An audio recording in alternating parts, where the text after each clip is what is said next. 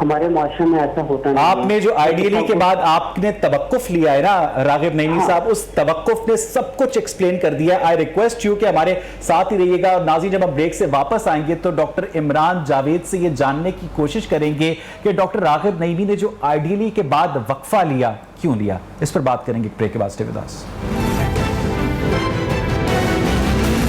Welcome back ناظرین. Break سے پہلے ہم بات کر رہے تھے ڈومیسٹک وائلنس کے اوپر, اور علامہ راغب نعیمی ہمارے ساتھ جو ٹیلی فون لائن پر موجود ہیں, انہوں نے ایک بہت بولڈ سٹانس لیا. انہوں نے یہ کہا کہ شریعت کے اندر باقاعدہ طور پر ایکسپلیسٹلی یہ بیان کیا گیا ہے کہ آنکھ کے بدلے آنکھ. اگر ایک شخص دوسرے شخص پر کوئی ظلم کرتا ہے تو دوسرے شخص کو یہ حق حاصل ہے کہ وہ بدلے میں وہی ظلم اس پر کر سکتا ہے. جب میں نے راغب نعیمی صاحب سے یہ پوچھا کہ اگر ایک ساس ایک بہو کے اوپر ظلم کرتی ہے تو بہو کیا ساس کے اوپر ویسا ظلم کر سکتی ہے بدلے کے طور پر, انتقام کے طور پر, تو راغب نعیمی صاحب نے اچانک کہا آئیڈیلی, اور پھر وہ چپ سے کر گئے. ڈاکٹر عمران جاوید سے پوچھنا چاہوں گا, کیوں ڈاکٹر صاحب؟ میں تھوڑا سا یہاں پہ راغب صاحب کی بات کو جو ہے نا وہ فردر ایلیبوریٹ کرنا چاہوں گا, ریبٹل نہیں دوں گا. میں یہ سمجھتا ہوں کہ راغب صاحب نے جو بات کی تھی اس میں انہوں نے بیسیکلی یہ بات کی ہے کہ اگر ایک خاتون دوسری خاتون پہ, یا ایک مرد کسی دوسرے مرد پہ, یا ایک مرد کسی خاتون پر, یا خاتون مرد پر, ویسے ویسا جو بھی ایک دوسرے کے اوپر اگر اس قسم کا کوئی ایکٹ کرتے ہیں تو وہ پنشیبل ہیں ایز پر کنٹری لا. اچھا, میں نے پہلے بھی بات کی تھی, میں یہاں پہ بھی وہی بات کہنا چاہوں گا کہ شریعت بھی یا ہمارا قانون بھی یہاں پورٹ فولیو بیسڈ جو ہے وہ کوئی لا نہیں بنا رہا یا کوئی پروسیجر نہیں بنا رہا. یہاں پہ جینڈر ڈیفرینشیشن کو ہم ایک سائڈ پہ رکھ لیں. ہم یہ بات دیکھیں کہ ساس ایک خاتون ہے اور اس نے ایک خاتون ایک ہیومن بینگ دوسرے ہیومن بینگ کے اوپر تشدد کر رہا ہے, تو اسلام لیکن جب وہ ہیومن بینگ یہ کہتا ہے کہ میرا رتبہ بڑا ہے, میں تشدد کر سکتا ہوں. اب یہاں پہ میں آپ کو بتاتا ہوں, یہاں پہ لفظ تشدد جو ہے نا اس کو نکال دیا جائے. یہ ایک پیک کی جو میں سمجھتا ہوں کہ وائلیشن ہے. البتہ یہاں پہ صرف اور صرف یہ کہا گیا ہے کہ کچھ ڈگنیفائی کیا گیا, کچھ تھوڑا سا آپ ویسٹڈ پار جو ہیں وہ والدین کو دی گئی, وہ یہاں پہ نہیں ہے, وہ پوری دنیا میں موجود ہے. ہاں, جب کارپورل پنشمنٹ کی تو کسی بھی جگہ پر جو ہے وہ نہ, میں نہیں سمجھتا کہ کسی جگہ پر اسلام میں کارپورل پنشمنٹ کی کسی بھی پورٹ فولیو کو وہ اجازت ہے. اور راغب نعیمی صاحب نے بتایا کہ ایک بہو کے اوپر لازم نہیں ہے کہ وہ ساس سسر کی خدمت کرے. یہ دیکھیں انہوں نے جو بات کی وہ بڑی کمال کی تھی. دیکھیں اسلام کا پرنسپل ہے جو انہوں نے بات کی. ہم بات کر رہے ہیں کسٹم کی. ہم جس ٹریڈیشن میں رہ رہے ہیں, جس کلچر میں رہ رہے ہیں, یہاں کی کسٹم ہے, یہاں کا پرنسپل نہیں ہے یہ کہ والدین کے ساتھ جو ہے وہ بہو بیٹی رہے. لیکن ہم تو انڈین کسٹمز میں جس میں بت پرستی شامل ہے, جس میں ستی کی رسم شامل ہے, جس میں باقاعدہ ہولی کی رسم شامل ہے, ان کو کنڈیم کر کے ہم تو ایک عرب سے اٹھنے والے ریلیجن کے فالوورز بن چکے ہیں نا. یہ میرے نزدیک عرب سے اٹھنے والا وہ قطن بھی ایسا مذہب نہیں تھا, یا ایسا دین نہیں تھا, یا ایسا فیتھ نہیں تھا. میں یہ سمجھتا ہوں کہ ہم اس کو کسی بھی مذہب کو یا کسی بھی جگہ کو ہم اس کو کسی خاص مخصوص علاقے سے مخصوص کیوں کر رہے ہیں. میرے نزدیک اسلام کی اگر اورینٹیشن وہاں سے ہوئی ہے, انیگوریشن وہاں سے ہوئی ہے, تو دیٹ ڈزنٹ مین کہ وہ عرب کا دین ہے یا عرب. میرا سوال یہ ہے ڈاکٹر صاحب کہ وہ جو مذہب تھا عرب سے اٹھنے والا, وہ بر صغیر پاک و ہند میں رہنے والے انسانوں کے اندر سے ان کی جو کسٹمز کے ساتھ ایفیلیشن ہے اسے کیوں نہیں نکال سکتا؟ ہاں, میں یہ سمجھتا ہوں یہاں بات ہے کہ راغب نعیمی صاحب جیسے اگر 10 لوگ بھی میں سمجھتا ہوں میرے ملک میں یا اس بر صغیر میں پوزیٹیو مائنڈڈ ہوئے, سنیے میں یہ بات کہتا ہوں کہ اگر پوزیٹیو سوچنے والے لوگ موجود ہوں گے تو بھائی اجتہاد کس بات کے لیے تھا, یا پھر جو ہے وہ ریکنسیڈریشن ایز پر دا کلچر وہ کس لیے تھی, وہ ہے نا. اور آج بھی کل تک جو ویڈیو ٹی وی کو جو حرام قرار دیتے تھے, آج ان کے بھی پروگرامز بھائی آ رہے ہیں نا. کل شناختی کارڈ پہ تصویر بنانے کو جو برا سمجھتے تھے, آج ان کی بھی تو بن رہی ہیں نا.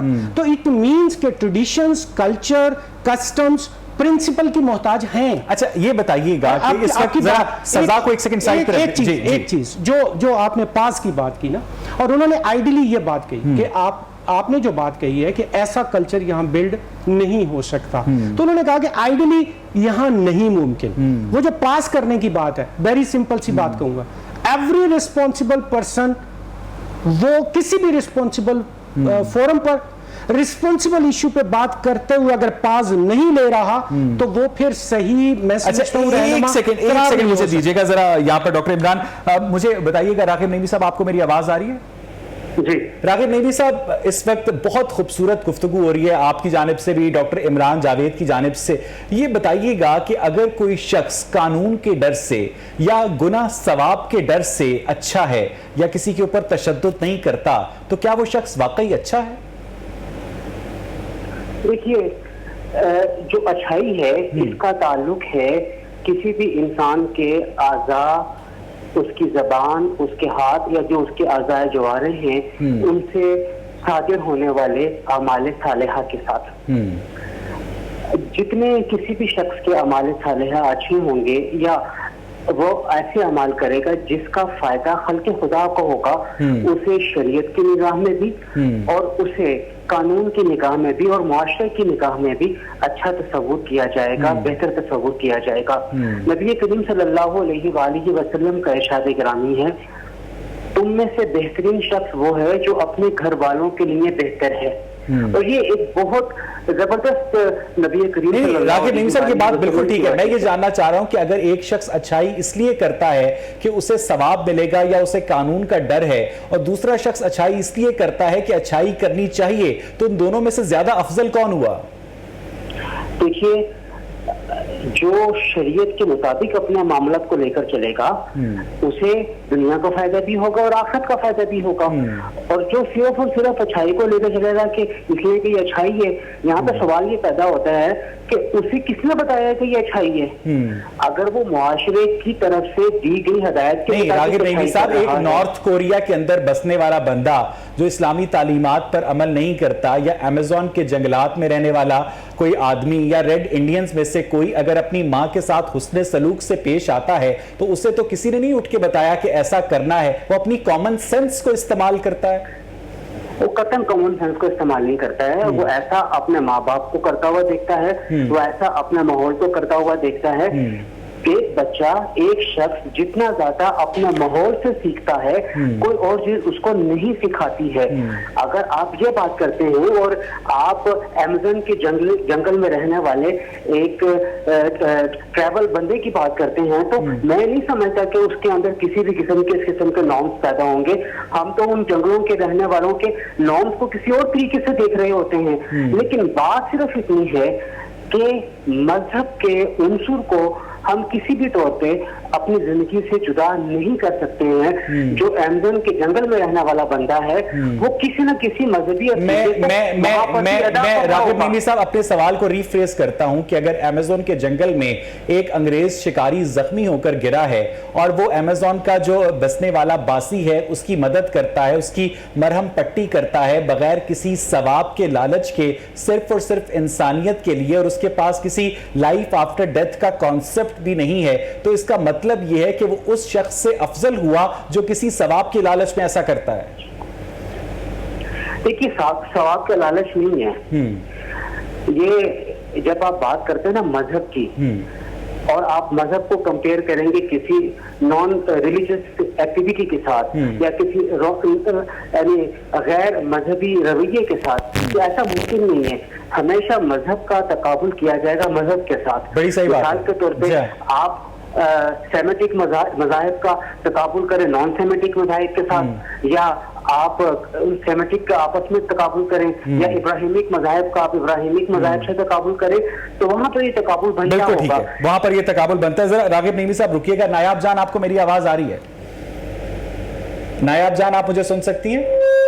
مجھے لگتا ہے کہ نایاب جان ہمارے ساتھ نہیں ہے. ڈاکٹر عمران جاوید، مجھے یہ بتائیے گا کہ اس وقت کارپورل پنشمنٹ کو بھی ایکویشن میں سے نکال دیجئے، گناہ ثواب کو بھی ایکویشن میں سے نکال دیجئے. ایک ایسی فیملی ہے جہاں پر ماں ہے، جہاں پر بیٹا ہے، جہاں پر بہو ہے، جہاں پر ساس سسر ہیں، وہاں پر ایک کانفلکٹ پیدا ہو گیا ہے. بات نوبت جو ہے ہاتھا پائی تک آن پہنچی ہے. وہاں پر سائیکالوجسٹ جو ہے انٹروین کر سکتا ہے، کانفلکٹ ریزولوشن کر سکتا ہے؟ اگر کر سکتا ہے تو کیسے کر سکتا ہے؟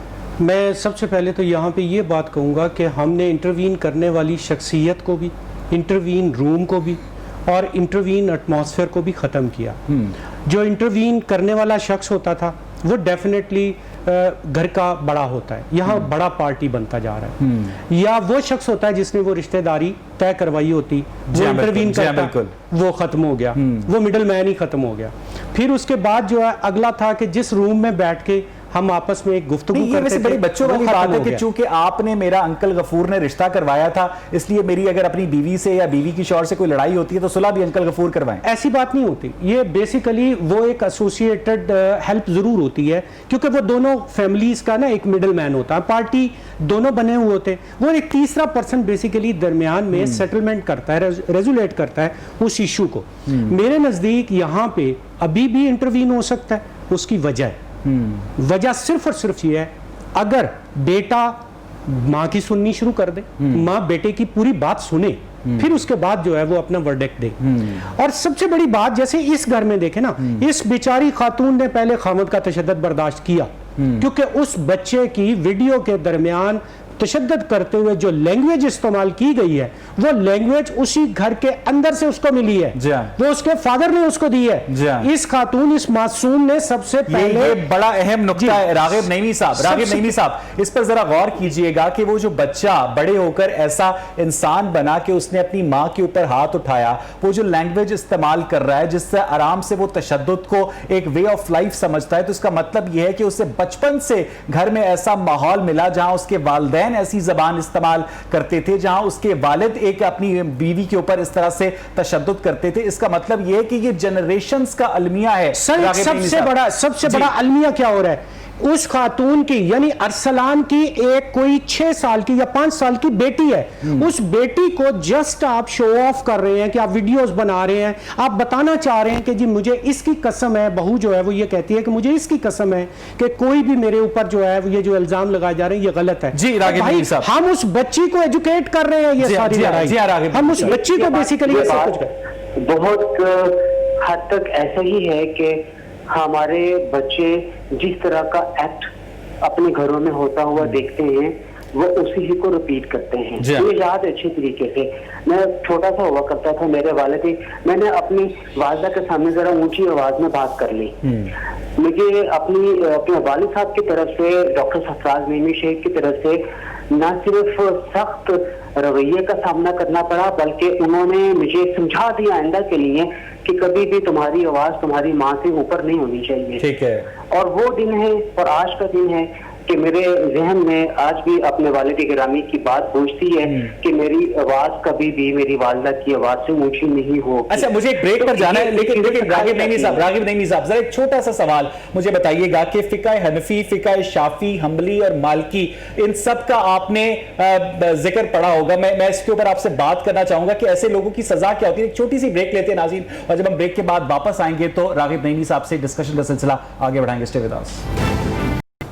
ویلکم بیک ناظرین. بریک سے پہلے ہم بات کر رہے تھے ڈومیسٹک وائلنس کے حوالے سے. راغب نعیمی صاحب بھی ہمارے ساتھ موجود ہے, ڈاکٹر عمران جاوید اسٹوڈیوز میں موجود ہیں.